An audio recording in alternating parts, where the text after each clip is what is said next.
So I made this video a few months back about getting thicker tires into an old road bike with tight clearances.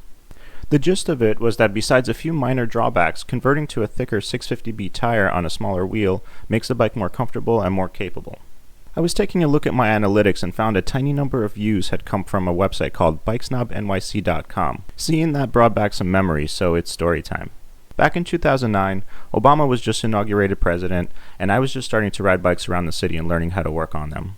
My funds were rather limited, so I was buying a lot of cheap bikes used on Craigslist. One of them was this old green Miata Shredder. It was an old 90s mountain bike with a nice frame that I would actually enjoy working on if I got my hands on it today. Back then, though, was the height of the fixie craze, and someone had converted it to fixed gear and sold it. I bought it, but I did not enjoy riding fixed gear. I didn't have the knowledge or tools to convert it to a single speed or rebuild it back into the kind of bike it was supposed to be. So I decided to list it for sale the same way I bought it.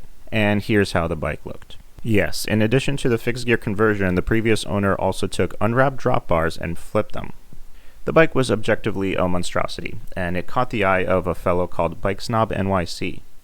He's a blogger, magazine contributor, and may have even written a few snobby books.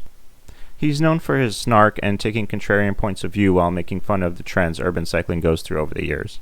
He made fun of the Miata Frankenstein, which I thought was all in good fun, and it was definitely warranted. Okay, fast forward to 2024 and let's see what Snob NYC has to say about my Lightspeed build. He starts off by saying that putting 650B wheels on older road bikes is conclusive evidence of gravel jumping the shark. I don't really know what to make of that. Well, I guess it's just like your opinion, man. He then helpfully points out that Lightspeed made touring frames in the 90s as well.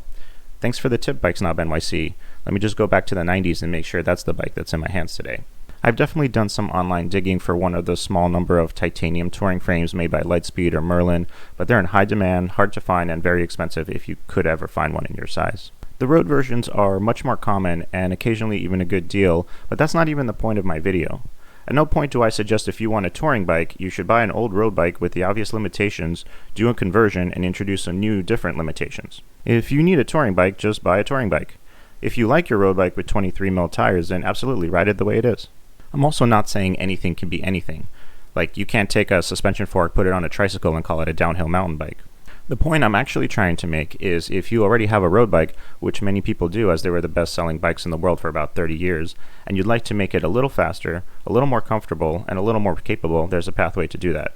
Every road bike sold today now comes with thicker tires, so if that's the one thing you feel like your older road bike is missing, there's a way to do that.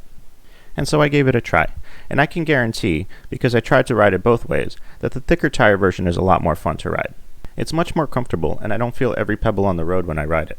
I was worried about the bottom bracket being too low and pedal strikes, but I didn't experience any. In Sheldon Brown's article on the subject, he actually thought bottom brackets were too high back 20 years ago when this article was written. In his article, Snob NYC decided to sell his Lightspeed. It wasn't the best tool for the job out of his 4 road bikes.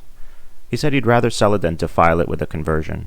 He called my build a modern gravel delusion, which was ill-suited without any real reasoning as to why besides his own feelings about what a road bike should and shouldn't be.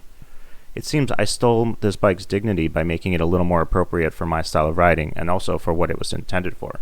Road bikes were built to be fast on pavement, and tires over 30mm are proven faster on pavement. If the bike was designed today, it would certainly provide enough clearance for the tires I put on there. With a conversion, you can give your old road bike a new lease on life, or sell it like Snob NYC did. I'm glad his Lightspeed has its dignity, with its 23mm tires and a thin layer of dust in the back of a used bike shop.